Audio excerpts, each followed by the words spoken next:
Chapter 32.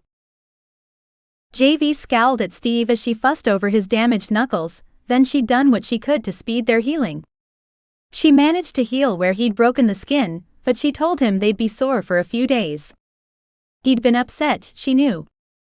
She could only hope that he'd managed to vent the worst of his ill temper during his workout. They were still at the main house when the Amine arrived. Steve answered the knock on the door and let her in. "Jade, this is Karen Roberts, the counselor I wanted you to talk to, as well as our Amine." He turned to the other woman. "Ma'am, this is JV Walker, my potential mate." JV's eyes widened at how he introduced her. Did this mean he wasn't gonna try to run her off anymore? Was that what he meant when he'd said the night before about protecting her with everything in him? "Nice to meet you." JV extended one hand to the new woman and shook her hand. "Welcome to the area." The Amine smiled wide, her expression open. "I'm sorry Julio and I haven't been to meet you sooner. We were out of town for the holiday, visiting his family." "I understand." Karen exchanged greetings with Rebecca and Nick, then turned to Steve.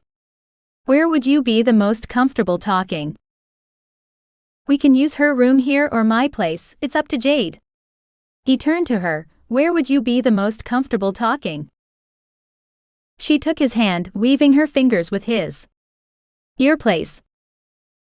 Steve tipped his head toward his cabin. "You want to walk or pull your car around?" He looked down at the Amine's feet, and his surprise at finding sturdy boots showed on his face. "I do know how to dress for the weather," she said, her voice filled with scorn.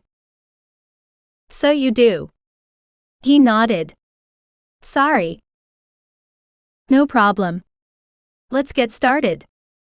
She followed as he led them through the narrow strip of woods and let them into his house.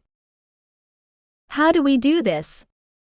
JV asked as soon as the door was closed behind them. "However you're comfortable," Karen said.